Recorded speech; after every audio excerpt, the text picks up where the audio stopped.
Set number 5 2022 GL class 12 chemistry,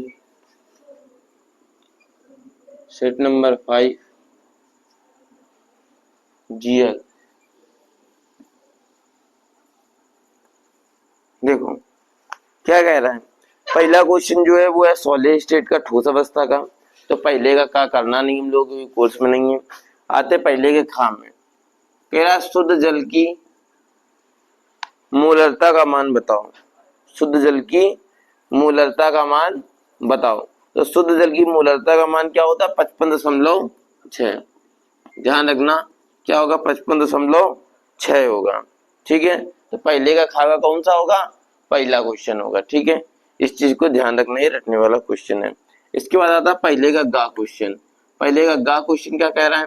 कह रहा है ये बताओ कि प्रथम कोटि की अभिक्रिया के लिए ए नॉट प्रारंभिक सांद्रता, टी समय बाद सांद्रता ए है तो शुद्ध व्यंजक ज्ञात करो। तो हमको पता है क्या होता है फार्मूला, ए बराबर ए नॉट ई की पावर माइनस का के टी होता है। ठीक है, ए बराबर ए नॉट, कौन सा ऑप्शन सही होगा? तीसरा। क्या होता है? ए बराबर ए नॉट ई की पावर माइनस का के टी होगा। समझ में आया? कौन सा ऑप्शन सही होगा? तीसरा। चलो अब करते हैं पहले के घा में।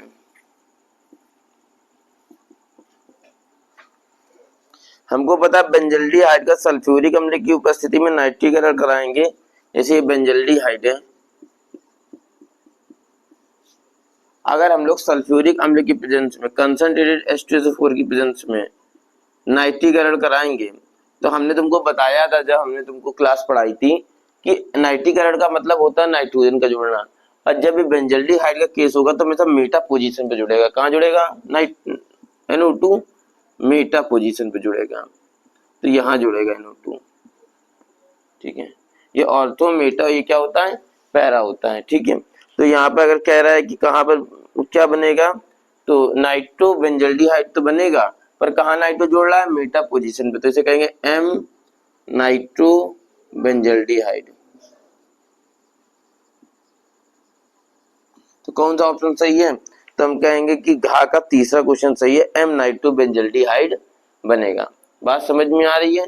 चलो, ऐसी रिएक्शन हम बता भी चुके हैं कि HNO3 होता है तो हमेशा कहाँ जुड़ता है? NO2 जुड़ता है। और कहाँ जुड़ेगा बेंजल्डिहाइड के केस में? मेटा पोजीशन पे। और चलो इसके बाद प्राथमिक अमीनों को परीक्षण में प्रयुक्त होने वाली अभिक्रिया है। तो हमने बताया था प्राथमिक अमीनों के प्रयुक्त में पहले का अंगा क्वेश्चन क्या कह रहा है? प्राथमिक अमीन के परीक्षण में प्रयुक्त होने वाली अभिक्रिया है। तो प्राथमिक अमीन का जब परीक्षण होता है तो उसमें कार्बिल अमीन अभिक्रिया यूज होती है। और कार्बिल अमीन अभिक्रिया क्या होती है?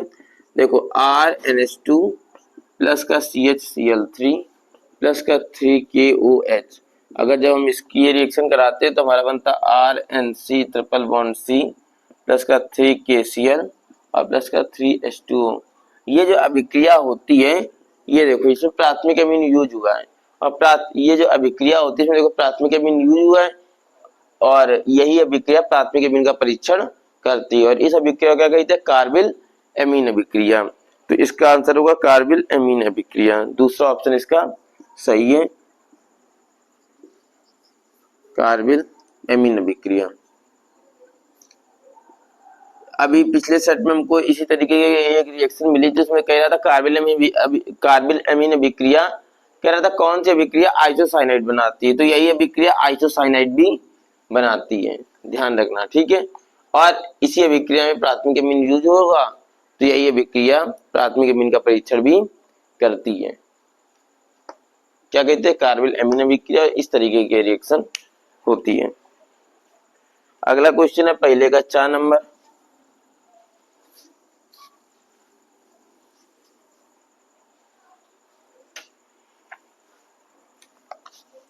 पहले का 4 नंबर कह रहा दूध में पाई जाने वाली शर्करा है। तो दूध में लैक्टोज शर्करा पाई जाती है। ध्यान रखना कौन सी शर्करा पाई जाती है? लैक्टोज। तो कौन सी होगा? ऑप्शन नंबर है तीसरा सही है, दूध में लैक्टोज शर्करा पाई जाती है। चलो इसके बाद आते हैं प्रश्न नंबर दूसरे का। मैं पहले बताऊं प्रश्न नंबर पहला सारा समझ में आया?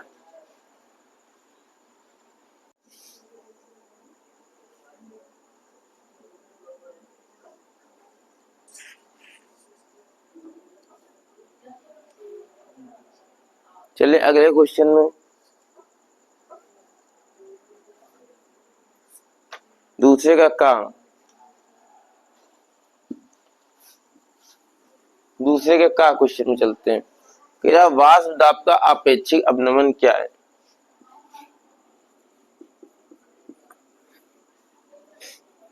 दो नंबर में है।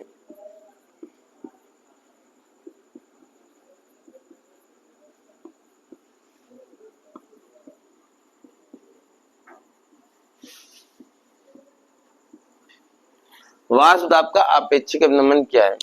तो हम कहेंगे अगर किसी विलायक में हम अवाष्पशील विलय घोल देते हैं तो उस विलयन का वाष्प दाब क्या हो जाता है? कम हो जाता है। इसे ही वाष्प दाब का अपेक्षिक अपनमन कहते हैं। जैसे मान लो कोई विलयन है, मान लो कोई विलायक है, ठीक है, इसका पहले वाष्प दाब हमने मान लिया P0 है, ठीक है। अब हमने क्या करा, इसमें कोई अवाष्पशील विलय घोल दिया,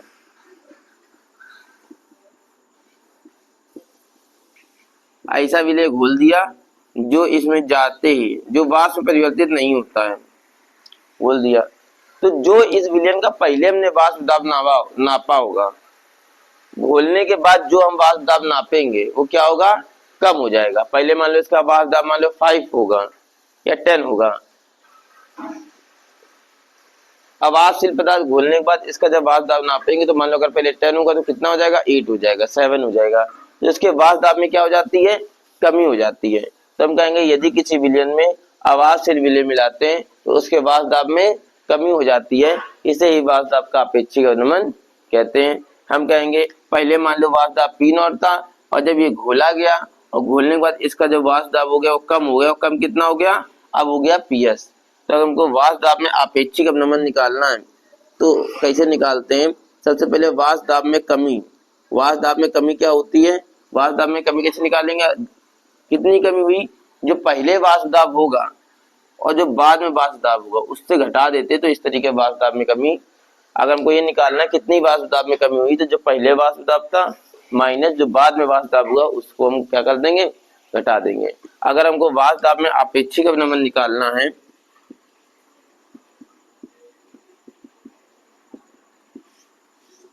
वाष्प दाब में अपेक्षिक अपनमन निकालना है तो हम कैसे निकालेंगे? जो वाष्प दाब में कमी होगी उसको ऊपर लिखेंगे और जो पहले वाष्प दाब था कितना था? P0, उसको बाद में लिखेंगे। इस तरीके लिखते हैं लोग वाष्प दाब में अपेक्षिक अपनमन। तो वाष्प दाब में अपेक्षिक अपनमन का फार्मूला क्या होता? P0 minus PS upon P0। जो वाष्प दाब में कमी तो उसको ऊपर लिखा, जो पहले वाष्प दाब था उसको कहाँ लिखा? नीचे लिखा। इसको बोलते हैं वाष्प दाब में अपेक्षिक अपनमन। बात समझ में आई? चलो इसी में अगला क्वेश्चन जुड़ा 2 नंबर में।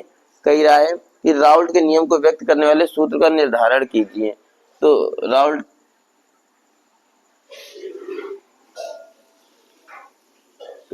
का नियम क्या कहता है? तो हमको पता राउल्ट का नियम कहता है कि किसी विलयन का मोल प्रभाज, इसी में क्वेश्चन लगा हुआ है। हमको पता राउल्ट का नियम क्या कहता है कि किसी विलयन का मोल प्रभाज किसके बराबर होता है? विलायक के वाष्प दाब के आपेक्षिक अपनमन के बराबर होता है।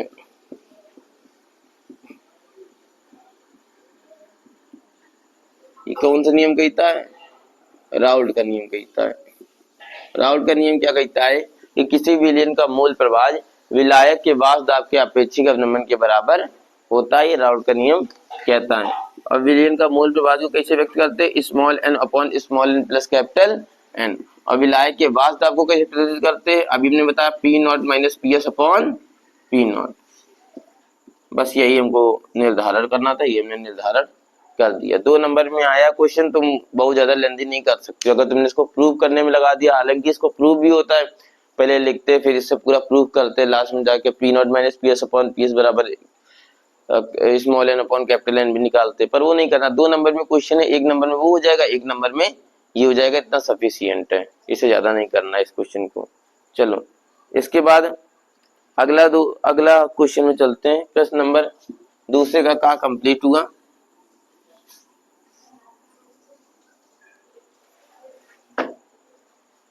प्रश्न नंबर दूसरे का खा, जो दूसरे का खा क्वेश्चन है वो ठोस अवस्था का, और ठोस अवस्था बस सिलेबस में है नहीं तो करवाएंगे नहीं। इसके बाद आते हैं प्रश्न नंबर दूसरे के गा में। एक सवाल दे रखा है और इसमें हमको क्या ज्ञात करना है, टी सेल का परिकलन करना है। Zn प्लस का CO plus 2 0.1 m gives to COS plus Zn plus plus 0.01 m, ये दिया गया है। कह रहा है ई सेल का, ई नॉट सेल का मान भी दिया गया है इसमें।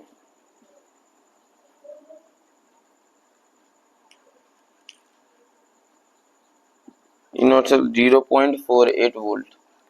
कह रहा है ई सेल भी परिकलन करो। ई सेल का मान हमें ज्ञात करना है। किसका मान ज्ञात करना है इसमें, ई सेल का मान ज्ञात करना है। तो कभी भी इस तरीके की इक्वेशन दे रखी हो, ई सेल का मान ज्ञात कर, ई नॉट सेल का मान दे रखा हो, तो ई सेल का मान ज्ञात करने के लिए एक ही हमारे पास फार्मूला होता है, ई बराबर ई नॉट माइनस का 0.591 upon NF log anode upon cathode. ये फार्मूला हमको तैयार होना चाहिए, जिसमें से E बराबर ई नॉट सेल माइनस का 0.591 upon NF log anode upon cathode. अब सबसे पहले हमको ये पता होना चाहिए कौन एनोड है कौन सा कैथोड सेल है। तो रिएक्शन में आएंगे, हम देखेंगे कि यहाँ पर देखो Zn के ऊपर 0 ऑक्सीडेशन नंबर है और यहाँ Zn के ऊपर कितनी ऑक्सीडेशन नंबर हो गई, प्लस का 2, यानी कि यहाँ पर ये कौन सा सेल होगा, एनोड सेल होगा, क्योंकि यहाँ पर 0 थी, यहाँ पर कितनी हो गई, +2 हो गई, यहाँ ऑक्सीडेशन नंबर क्या हो गई, बढ़ गई। यहाँ पर देखो CO के ऊपर +2 है और यहाँ CO के ऊपर कितनी है, 0 है। तो अगर यहाँ से यहाँ जाएंगे तो देखो ऑक्सीडेशन नंबर क्या है, घट रही, क्योंकि यहाँ +2 यहाँ 0 हो गई, यानी कि अगर ऑक्सीडेशन नंबर घट रही होती है तो इसे कौन सा सेल कहेंगे, कैथोड का। बात समझ में आ रही है। ये एनोड का सेल है क्योंकि ऑक्सीडेशन नंबर बढ़ रही 0 से +2, यहाँ पे +2 से 0 हो रही, यानी ऑक्सीडेशन नंबर घट रही है, कौन सा सेल है, कैथोड का। अब आते हैं क्वेश्चन में, ई सेल ज्ञात करना है, तो ई सेल को ई सेल ही रहने दिया। ई नॉट सेल कितना दे रखा है, 0.48 दे रखा है, तो यहाँ रख दिया ई नॉट सेल की जगह 0.591। अब भैया NF क्या होता है, तो हम कहेंगे कि किसी भी एलिमेंट के ऊपर मैक्सिमम आयंस देखो, तो हम कहेंगे CO के ऊपर कितने मैक्सिमम आयंस है, +2। कोई भी देख लो, चाहे ये देख लो चाहे ये देख लो, हमें कितने आयंस दिखाई पड़ रहे हैं, प्लस का 2। तो जो आयनों की संख्या होती है वही क्या कहलाती है, NF। तो हम कहेंगे यहाँ पर N की जगह क्या रख देंगे, 2 लॉग एनोड अपॉन कैथोड। तो देखो एनोड कौन सा सेल है, एनोड है Zn सेल, इसका मान कितना दे रखा है, 0.01, क्या रख देते हैं 0.01। कैथोड, कैथोड कौन सा सेल है, ये वाला, इसमें कितना मान दे रखा है कैथोड का, 0.1। बात समझ में आया, कोई दिक्कत है। अब देखो अगर हमको ई सेल ज्ञात करना है तो हम कह सकते हैं 0.48 माइनस का 0.591 अपॉन 2 लॉग, इसको कह सकते हैं 10 की पावर माइनस का 2, इसको कह सकते हैं 10 की पावर माइनस का 1, ये इससे कट जाएगा।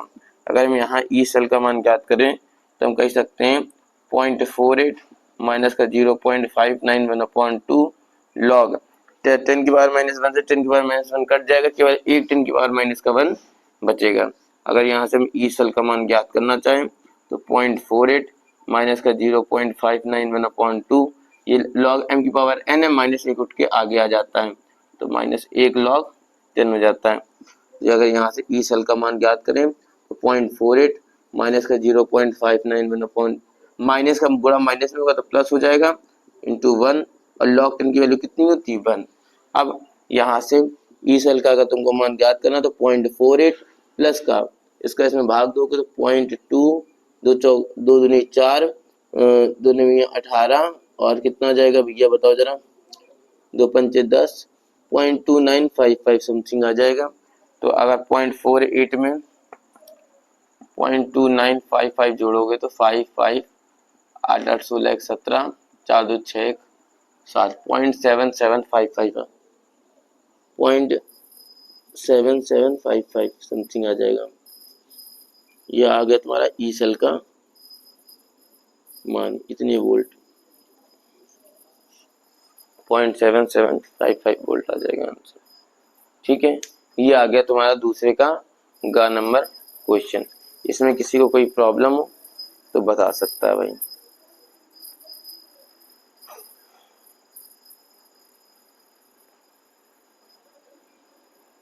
बताओ भैया, इसमें किसी कोई समस्या?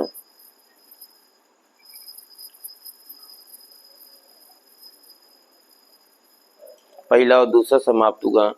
अब क्योंकि इसके बाद जो दूसरे का घा क्वेश्चन है वो कह रहा वास्तविक विलयन और कोलाइडी विलयन में अंतर बताओ।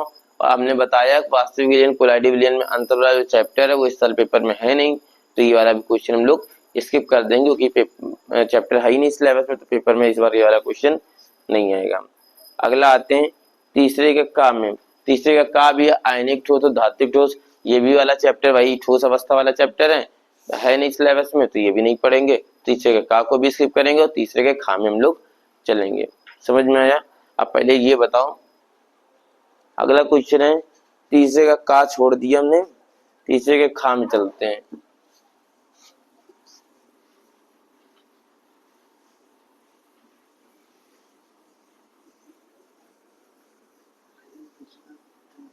क्वेश्चन नंबर तीसरे का खा कह रहा है कि यद्यपि नाइट्रोजन +5 ऑक्सीकरण अवस्था को दर्शाता है परंतु यह पेंटाहेलाइड नहीं बनाता है, क्यों?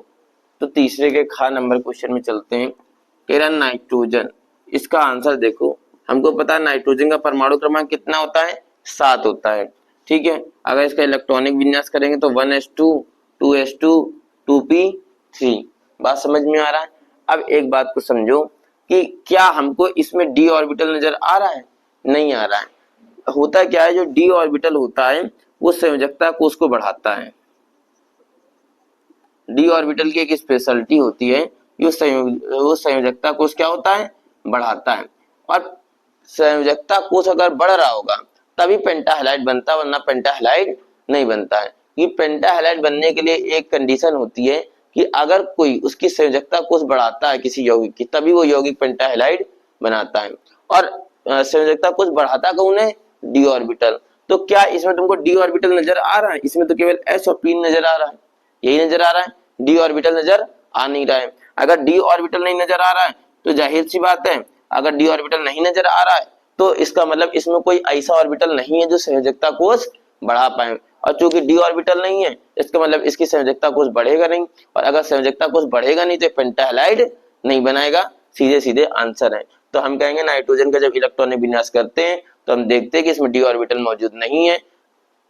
चूंकि डी ऑर्बिटल मौजूद नहीं है अतः इसमें पी ऑर्बिटल तो संयोजकता कोष बढ़ा नहीं पाएगा, अतः यह पेंटाहेलाइड नहीं बनाएगा। बात समझ में आ रही है? इसके बाद चलते हैं तीसरे के खा का। ये पहला शायद क्वेश्चन है, तीसरे खा में 2 क्वेश्चन मौजूद हैं, तो 1 नंबर में इतना ही करना है। 2 नंबर का क्वेश्चन है और 2 नंबर के क्वेश्चन में 2 क्वेश्चन ऐड कर दिए। अब आगे करते तीसरे खा का दूसरे में। तीसरे खा का ये पहला था और ये है दूसरा।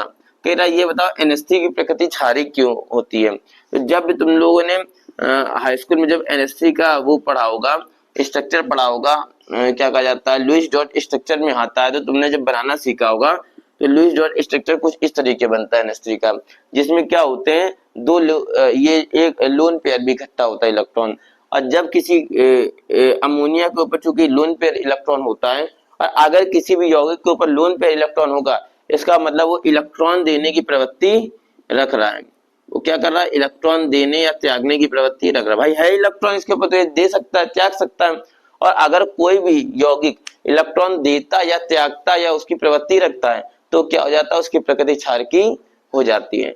तो हम कहेंगे कि चूंकि अमोनिया के ऊपर लोन पेयर इलेक्ट्रॉन उपस्थित होता है, क्योंकि अमोनिया के ऊपर लोन पेयर इलेक्ट्रॉन उपस्थित होता है अतः यह इलेक्ट्रॉन देने या त्यागने की प्रवृत्ति रखते हैं, अतः अमोनिया की प्रकृति क्या होती है, यानी कि NH3 की प्रकृति क्या होती है, क्षारकी होती है। बस तुमको इतना लिखना है, ये स्ट्रक्चर बना के दिखाना है। ये तीसरे का